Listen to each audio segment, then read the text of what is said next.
Los tengo que invitar a que escuchemos con atención, trataremos de hacer las preguntas adecuadas, de lo que nos puede responder Monseñor Raúl Vera López, que es obispo emérito de la diócesis del Saltillo en México, que es presidente del SICSAL, que es la organización que nuclea a todos los comités Romero, que es un servicio internacional cristiano de solidaridad para los pueblos de América Latina, y está aquí en Moreno, y está participando de este Quórum Extra. Así que, Monseñor, primero muchas gracias. No tiene nada que agradecer, gracias a ti, y un saludo también a tu auditorio muy cordial, claro.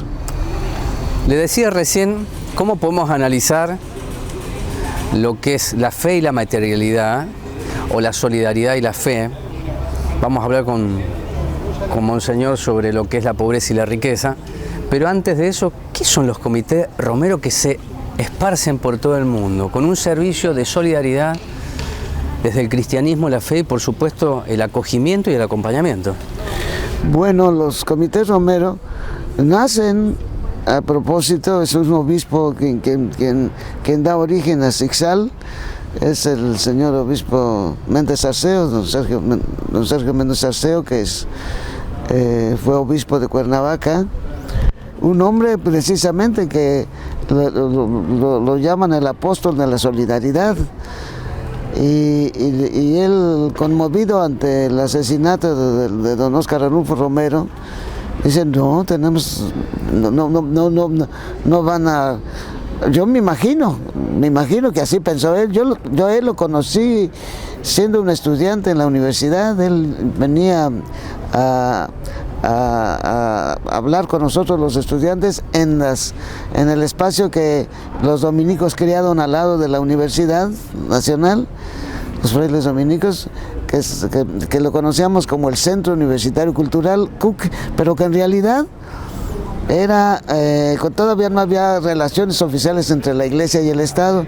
Entonces los dominicos tuvieron que ponerle, digamos, esta fachada de centro cultural, pero en realidad era la parroquia universitaria, eso era. Hicieron un buen escaparate. Ahí yo conocí a don Sergio Méndez Arceo, que es el fundador de estos comités, a propósito del asesinato de don Óscar, porque dijo, bueno, pues yo me imagino que así lo pensó, bueno, que va a seguir una carnicería con las personas que les preocupan, los pobres, con las personas que les... me imagino. Y entonces él quiso atraer, vamos a decirlo así, con este esquema de los comités, y se esparcieron por el mundo. Que se esparcieron por el mundo, pues que se conociera un esfuerzo que estaba haciendo América Latina por generar primero una solidaridad entre los pueblos de aquí, pero apoyados también en una solidaridad a nivel internacional. Entonces, es un ejercicio de la solidaridad entre pueblos, es un ejercicio de la comunión. Sí es descafeinado, ¿verdad? Sí. Es una comunión entre los pueblos. Eso es importantísimo. Y de hecho, pues yo por ejemplo soy copresidente de SICSAL junto con una presbítera anglicana que está en Canadá. Y a través de estos comités generamos un espejo de lo que está pasando en nuestros pueblos. Esto es importante. Y cómo se mueve la justicia, cómo se mueve la solidaridad, cómo se mueve la apertura, pues hacia los más frágiles. El espejo ese que está mostrando hoy. ¿Qué está mostrando hoy? Pues que realmente estamos en una crisis. Yo creo que ese espejo nos hace ver una crisis civilizatoria. El mundo está pasando hoy por una crisis civilizatoria. Si yo le pregunto, además de civilización, barbarie, ¿qué me responde? Pues te respondo con el calentamiento global. Así te respondo. es una explotación desalmada, una explotación sin ninguna medida de la naturaleza, y es la que nos está generando procesos. Hay especialistas, yo he escuchado especialistas en la materia de las pandemias que hacen ver que este coronavirus, ¿verdad? El SARS-CoV-2, dice, es uno de los efectos también de este desequilibrio que se crea dentro de la naturaleza. Incluso uno de estos especialistas dice, cuando las ondas hertzianas empezaron a utilizarse, viene la famosa gripe española, que ni es española, creció en Estados Unidos. Entonces, también algo tiene que ver con cuando hallamos a la naturaleza sale por donde menos esperamos. Es un sistema depredador el que tenemos, en términos de escala global, en una aldea, porque parece que las comunicaciones borraron fronteras, entonces nos podemos contactar, pero me preocupa que en nombre de esta cuarta revolución, que sería tecnológica, no hablamos poco, que la palabra va perdiendo peso. Es como que el mundo se volvió un mensaje, o un metamensaje, con 140 caracteres, digo yo. Queremos establecer mecanismos de comunicación y de comunión. Yo creo que la palabra es lo que nos puede salvar, y la palabra es la que puede expresar de qué trata el mundo y qué tiene la solidaridad para hacer hoy en la práctica, desde la palabra, por supuesto, también. Tú estás hablando de lo que quisiéramos hacer desde los comités romeros espaciados por el mundo. Quisiéramos tener una humanidad mucho más interrelacionada, mucho más sensible, mucho más atenta a que no podemos nosotros seguir con esta carrera terrible de acumulación del dinero en unas cuantas manos, y dejando a la intemperie a cantidad de gente. Y luego una cosa muy terrible que menciona en la Fratelli Tutti el Papa, cuando habla de cómo las naciones que producen las armas para las luchas intestinas artificiales, que dice el Papa, habla de que vivimos una guerra mundial, pero por partes. Entonces, que esos países que producen las armas para las confrontaciones artificiales que hacen dentro de los países pobres incluso, que después tienen que salir los desplazamientos hacia el exterior, la gente desplazada, la gente expulsada de su propia nación. Esos países que producen las armas les cierran las puertas. No pueden entrar a los países europeos, por ejemplo, o no pueden entrar a Estados Unidos. Esos que producen las armas y las venden, esos son los que le cierran las puertas a los efectos de sus desastres humanos. Monseñor, ¿qué me puede contar de América Latina? América Latina. De lo que usted vive, de lo que usted recorre, de los pueblos, de la solidaridad, de las hambrunas, de los desplazamientos, de la destrucción. Desgraciadamente nosotros tratamos de huir de los condicionamientos económicos que siempre van acompañados de fenómenos políticos, y cómo precisamente las economías mundiales, cómo hacen una guerra en los países que empiezan a reconstruirse en la solidaridad, y allí nacen los movimientos fascistas. Yo, por ejemplo, a mí me conmueve mucho el caso de Brasil. Brasil es uno de los países, que tienen un poder económico. Es un gigante, es un gigante global. En el mundo. Y sin embargo, pues este desastre de unos gobiernos, ¿verdad? En donde primero Lula y luego Dilma, donde teníamos esperanzas, y de pronto viene precisamente en este desplazamiento de una economía global, y luego también en la manipulación de los medios, que la gente de pronto se pone a votar por un gobierno pues depredador, y además por un gobierno de estos voraces, de estos que se ponen a favor de las grandes economías del Fondo Monetario Internacional, y para derrumbar las economías. Y lo expresan, porque además son expresiones explícitas. Sí. Parece que vienen figuras que son outsiders de la política, pero son parte de la política porque la propia política partidaria la genera. Es como el antídoto a lo malo, y entonces jugamos a una bipolaridad, pero el sistema no se toca. Fíjate, ahora voy a hablar, van a decir, ay sí, que fácil es hablar de Brasil y no hablar de México. Claro. En México, nosotros hemos sufrido una superexplotación a partir de un tratado de libre comercio que México hace con Estados Unidos. El NAFTA, me dice usted. Claro. Con Estados Unidos y Canadá. A partir de eso empieza un saqueo de nuestra Constitución. Nuestra Constitución, que fue la Constitución que nos regía hasta hace 30 años, es una Constitución que viene de una revolución en la que se derramó sangre al principio del siglo XX, la Revolución Mexicana, en donde los constitucionalistas, que todavía en medio de esa revolución, porque todavía no terminaba la revolución, vamos a decir, terminó en el 1920 y esta fue en 1917, esta constituyente, en donde teníamos reconocidos derechos sociales preciosos que no tenía ninguna constitución del mundo. ¿Qué hicieron? ¿Qué se propusieron hacer?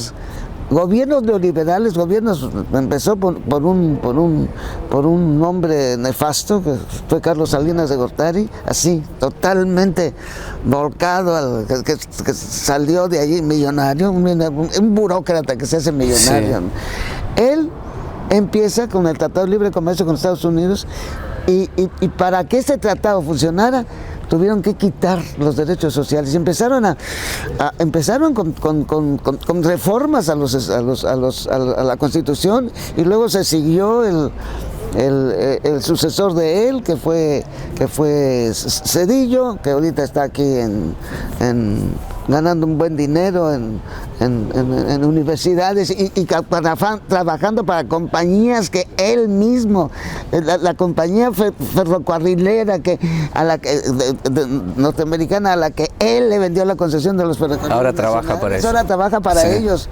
O también en los bancos también, que se vendieron al extranjero, él también se pone a ser asesor. Por eso yo le decía que es explícito. No hay ocultamiento. Nada. No hay ocultamiento. Es una sinvergüenzada. Entonces, esto que este fenómeno de depredación espantoso, hicimos un análisis a través del Tribunal Permanente de los Pueblos en México. El Tribunal Permanente de los Pueblos, que es sucesor de los tribunales Russell, que fundaron Bertrand Russell y Jean-Paul Sartre. Cuando muere Jean-Paul Sartre, cuando muere el Bertrand Russell, Jean-Paul Sartre dice: yo ya no puedo, vamos a terminar aquí. Entonces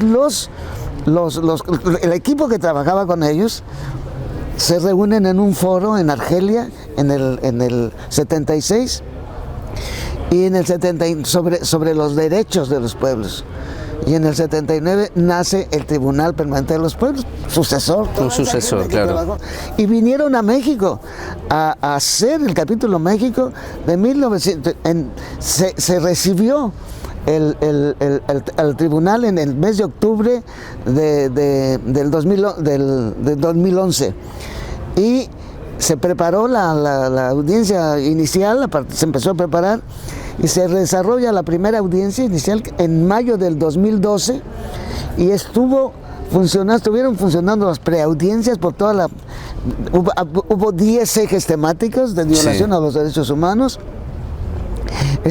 Yo trabajé en el comité garante del tribunal mientras estuvimos realizando las audiencias. Fueron 500 audiencias en total, unas preaudiencias en cada eje temático y luego audiencias temáticas finales, y luego esas audiencias temáticas concluyeron en una audiencia final. Y este tribunal que ve el saqueo, primero la destrucción de nuestra Constitución con todos sus derechos sociales que teníamos, de manera espantosa. Entonces, fíjate, la sentencia final declara a los gobiernos, empezando por el gobierno de Salinas, bueno, que es cuando empieza el Tratado de Libre Comercio, Salinas de Gortari. 1994. En 1994, pero desde el 92 que entra Salinas empieza a preparar eso, sí, y desbarata, por ejemplo, el artículo 27 de la Constitución, que es el que garantizaba el uso comunal de la tierra desde nuestros ancestros. La del 17 toma la manera como estaba repartida la tierra en el tiempo de los indígenas, antes de los españoles. Teníamos eso, y Salinas de Gortari pueden privatizar, pueden vender. Y hay una cultura indígena muy fuerte en México, de más del 50% de la población de mexicanos, que todavía, gracias a Dios, tenemos más de la mitad de la tierra que no se ha privatizado, que está en ese régimen todavía. Pero todo esto que hacen, el Tribunal Permanente, a los regímenes de Salinas de Gortari, después de Ernesto Zedillo, después Vicente Fox, luego de Vicente Fox, Felipe Calderón, y luego de Felipe Calderón, Enrique Peña Nieto, todos esos regímenes con sus equipos, son declarados los presidentes con sus equipos reos de crímenes de lesa humanidad. Ese es el fallo, ¿no? Exactamente. Ese es el fallo. Entonces, y hasta el día de hoy, tenemos solo un gobernante que dijo que quiere, pero hombre, es una inercia espantosa la que hay allí. Y luego también tiene que andar para poder restablecer los derechos sociales. Es muy difícil. Fíjese que acá en la Argentina hace poco, mientras acerco la mesa para que pueda tomar el café, pero acá en la Argentina se dio un fenómeno social, para mí una declaración explícita del pueblo, de decirle no a la megaminería en una provincia, en Chubut. Y fue no contra la decisión que había tomado el gobernador y la legislatura de esa provincia, y se dio marcha atrás. ¿Por qué lo señalo esto? Porque también hay movimientos de resistencias en países como el nuestro que son rápidamente descalificados, porque no comprenden la vida, porque no comprenden el sistema, porque no comprenden la riqueza. Y la pregunta que le hago, si no se está discutiendo cuál es el mejor vivir. Se está discutiendo el vivir. Yo puedo elegir vivir, yo puedo decir cómo, y si no protejo los bienes comunes o los recursos naturales, no estoy eligiendo, me están imponiendo, como si fuese un producto y yo lo compro o no. Esas resistencias, a partir de lo que usted comentaba, lo de México, y yo le estoy compartiendo lo que pasó en Argentina, hay un movimiento que se llama el Atlanticazo, porque va a haber exploraciones sísmicas sobre la costa atlántica argentina, autorizada por el gobierno, con empresas como YPF y empresas extranjeras. Si no es la pelea del futuro, primera pregunta, y la segunda, yo veo hace tiempo y busco información sobre lo que será la batalla de acá a 30 años, que es por el agua. Bueno, le cuento que acá en este municipio de Moreno, de la provincia de Buenos Aires, hay vecinos que no tienen agua potable y estamos en el siglo XXI. Lo escucho. Pues mira, nosotros en México, precisamente, la ley minera, por ejemplo, la minería. La ley minera dice en un párrafo, la minería es prioridad en México, y esa prioridad significa sobre la tierra, que la envenenan, pasar sobre la tierra. El agua, tomar el agua. Tomar el agua y además echar a perder el agua también. Sí, claro. Es contaminar mantos freáticos y todo.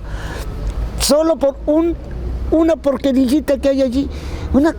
Una cosa, y muere la gente, hay asesinatos, los indígenas, los hermanos de la zona noreste de México, noroeste de México, que son indígenas de esa zona, defendiendo la tierra y asesinados por defender la tierra, para defenderse de las mineras.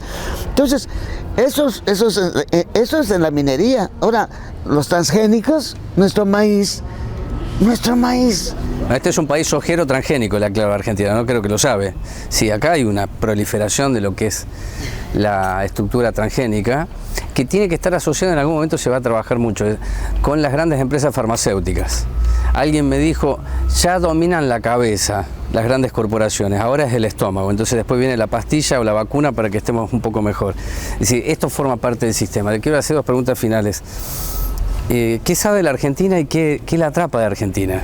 Y de este partido de Moreno, ¿no? Que Gerardo, le agradezco mucho darme esta posibilidad de conocerlo a usted y charlar con usted. Pues yo estoy aquí por otros amigos, estoy aquí, tengo los curas, que se llaman los curas de la Opción por los Pobres, sí. Son amigos míos también. Ajá. Y luego, pues Sigsal, aquí está el comité, y Gerardo y yo formamos parte del comité directivo de Sigsal. Entonces yo, la primera cosa eran porque ellos me dijeron, tú vente, y ya después, y mañana voy a cenar con ellos, pero cuando dije, bueno, pues se voy a estar allá, pues entonces les dije a Gerardo, oye, yo quiero estar contigo. Acabamos de estar aquí en la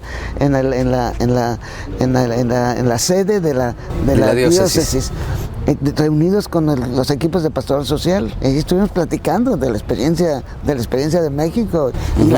Y después, ya que acabamos, también me hablaron de sus experiencias. Entonces, por supuesto, luego aquí yo mandé a estudiar aquí a la Universidad de La Plata a una persona que me ayudaba en aquel momento con toda la comunicación de la diócesis, y que a través de una buena comunicación, manejo de la comunicación, con una información verídica, logramos que de 20 soldados o 25 militares que se metieron a la zona de tolerancia de uno de los municipios de la diócesis de Saltillo, que está en el municipio de Castaños, violaron de la 1 a las 5 de la mañana, se dedicaron a violar a las hermanas sexoservidoras y a las bailarinas. Yo tuve la fortuna de encontrarme con ellas, ¿verdad?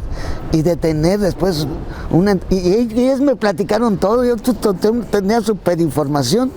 Y esta persona que trabajaba en la comunicación, pues dimos a conocer a la prensa, y fueron a dar a la cárcel 9 soldados violadores, por primera vez en no sé cuántos años. No sé. Entonces, ella, como era la que manejaba la prensa, pues claro que empezó a tener amenazas de muerte, pero amenazas de muerte por teléfono. Yo también las tuve, pero yo menos exageradamente, pero ella mucho. Entonces le digo, no. Cuando me dijo, llevo 2 meses recibiendo todos los días llamadas y mensajes, y dije, ¿te sales de aquí? Entonces ya habíamos pensado que ella ya tiene una licenciatura en Ciencias de la Comunicación, esta persona, pero bueno, pues dice, pues yo quisiera hacer una maestría en Derechos Humanos, y se vino a hacerla aquí, Ajá. A hacerla aquí a La Plata. Entonces, también en ese terreno, pues también, por allí también sabemos mucho de los espacios en donde están sus compañeros de trabajo de derechos humanos, y entonces es muy interesante también conocer, pero es América Latina, es América Latina, no nada más en Argentina, no, claro. o Bolivia solita, o Perú, no, es América Latina la que tiene que levantarse, tiene que salir, tenemos que salir, pero de veras, cada día me convenzo más de que o hacemos una formación política, todos creando una conciencia en donde todos al mismo tiempo vayamos. Bueno, estuve en la marcha contra la Corte Suprema.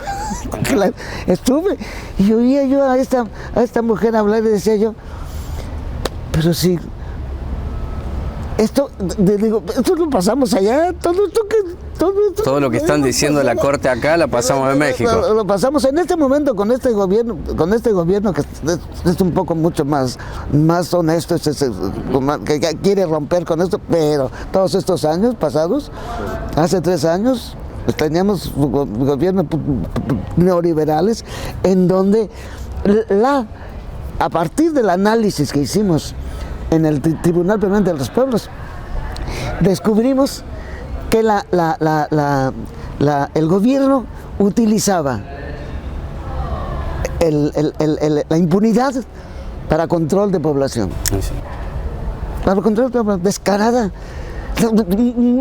Nosotros en la diócesis de Saltillo seguimos la desaparición forzada porque el Centro de Derechos Humanos, que a mí tocó fundar luego el tema migratorio también lo acompañamos allá, y el tema minero también, de los mineros del carbón, que ya no pertenece ahorita a la diócesis porque se creó otra diócesis distinta, pero como yo estaba a cargo del equipo nacional de pastoral laboral, yo los llevé a un desastre que hubo ahí, una mina Pasta de Conchos, y hasta hoy, gracias a Dios, allí la familia Pasta de Conchos, cuando están integrados familiares de mineros, que ya no son nada más de esa minera de Pasta de Conchos, ya hay una defensa de los derechos de los mineros y seguridad y trabajo en seguridad. También me tocó poner una casa del migrante en la parte que ya no es parte de mi diócesis, es Piedras Negras, y allí queda una casa, pero acá en Saltillo pusimos una casa amplia también, pero con varios programas para la defensa ¿cómo se llaman? De los migrantes. Migrantes o refugiados, le digo yo, claro. También hay refugiados, claro. Ya también nosotros tenemos espacio para refugiados, nos pidieron que esta casa ayudara también en esto. Entonces, también hay esperanza. Yo te debo decir. Hay esperanza. Sí hay esperanza, sí hay reacción en la gente. Nosotros logramos bajarle el tema a la xenofobia, que cuando yo llegué a Saltillo era terrible. Claro. Incluso hubo 3 asesinatos de migrantes en las puertas de Saltillo. Entonces, gracias a Dios, nosotros logramos bajarle con diálogos, migración, sociedad, invitábamos a distintos actores sociales a estos diálogos. Los migrantes decían por qué tenían que salir de sus tierras, por qué tenían que irse a Estados Unidos, por qué tenían que correr riesgos. Sí se puede hacer algo, sí hay esperanza, yo sí, antes de que acabemos. Y usted tiene fe. Es un hombre de fe. No, y no solamente, pero la fe la fe te da un compromiso. La fe sí, por es supuesto. Entender el verdadero ordenamiento del mundo que sale de las manos, de la mente y del corazón de Dios. Esto es fundamental. A mí me parece que para hacer una devolución, lo más importante creo que hay que reconquistar es el valor de la verdad y lo legítimo. Porque lo que yo observo es que cuando se acerca alguien a la verdad, que no es absoluta, pero cuando tiene más allá de la parcialidad elementos que son constitutivos para que el pueblo pueda tomar de ella, no hablo de los medios, hablo de la búsqueda de la verdad, sí. Son un peligro para el sistema. Entonces empiezan a ser desacreditados porque forma parte de esta batalla, que no la vemos, o se está de un lado o de otro. Creo que ese es el gran entretenimiento y ese es el fracaso de la vida en comunidad y de la comunicación, en nombre del poder. Yo podría decirle muchas cosas sobre Argentina y otros países, porque trato de leer, pero como estoy a distancia soy respetuoso. Entonces la última pregunta es para usted: ¿cómo se construye un mundo más humano y no tan desquiciado, individualista y depredador? Pues tú dices, el Papa, hay 2 principios que maneja en su última encíclica, así que me parecen fundamentales. Uno es la convicción de la inalienable dignidad de la persona humana. Este es un principio de una construcción de un mundo que tenga bases sólidas en lo verdadero. Sí, claro. Y lo otro, el destino universal de los bienes de la tierra. Es un destino universal que nadie puede. Los que luchemos por la justicia tenemos que luchar. Esto es un principio natural que Dios le dio y luego además el Papa en esa encíclica pone caminos primero para que se conozca esto. Tenemos que tener una formación política. Sí, claro. El Papa habla de la verdadera política. Tenemos que tener esto, o sea, declarar la verdad sobre lo político, la verdad, ni es lo partidista, ni es la mentira, ni es el abuso, ni es el entrar a un puesto público para enriquecerme por el camino. Claro. O sea, estos temas, además él propone un camino de diálogo y aunque estemos en el espacio más diverso, si dialogamos y cada quien se propone con honestidad buscar lo verdadero, poco a poco, dice, nos vamos a ir acercando a esto de lo que tú hablabas. Claro. Pero hay que tomar una actitud dialogal. Sí, claro. Y por más que alguien me agreda, pues ya no te voy a agredir. Exacto. No te voy a agredir, no es eso, mi tarea no es esa. Y seguir, y sobre todo, tener el valor de que puedes perder la vida. Yo me tuve que convencer en Chiapas de que yo podía perder la vida porque estaban perdiendo la vida, estaban asesinando, estaban los paramilitares asesinando indígenas por la verdad. Y dije, o yo me pongo a caminar con esta gente a pie y a exponerme a que me pueden matar, o no voy a poder. Y haber hecho esa decisión hasta hoy me sirve. Hasta hoy me sirve. Sí me preocupa la gente que trabaja conmigo, por ejemplo.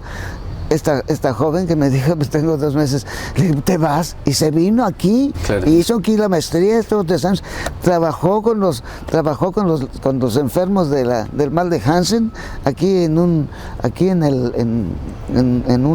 aquí cerca hay un hospital, sí. Un hospital en donde está, ella se pasaba hasta un mes allí.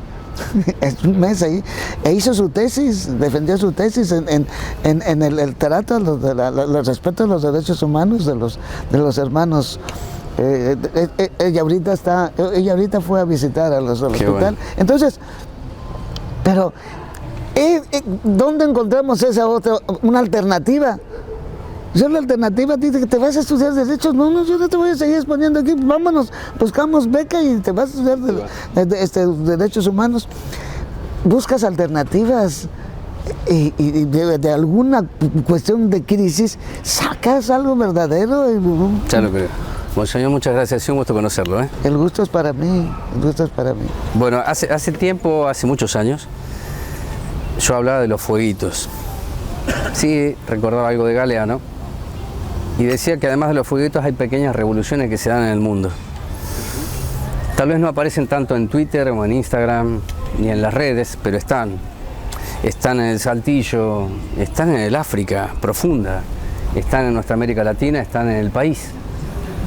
Tal vez esta charla que he tenido con Monseñor es para invitarlos a ser respetuosos, a escuchar, a dialogar, a aceptar las diferencias. La diversidad es una riqueza si se comprende qué es eso. Y decirles que en la Argentina no solamente es Chubut, se da en la costa atlántica, se da en Córdoba, que estuve en enero, visitando a algunas familias que le dicen no a la destrucción de los bienes comunes. Están haciendo una defensa ya no solo de la tierra, sino de la posibilidad de vivir. Esto no es un ensayo de ciencia ficción, tanto lo que dijo Monseñor como lo que intento entregarles a ustedes en la síntesis. El mundo no es viable, por el momento es inhumano. Se despliegan fuerzas, los tanques están amenazantes, hay hambre, hay pobreza y hay pocos ricos. La ecuación cierra, tal vez con solidaridad, con los pueblos, desde la fe, la palabra y la materialidad, y el respeto por los bienes comunes nuestros, tendremos futuro, aunque nos cueste la vida. Gracias. Gracias. Pausa y venimos.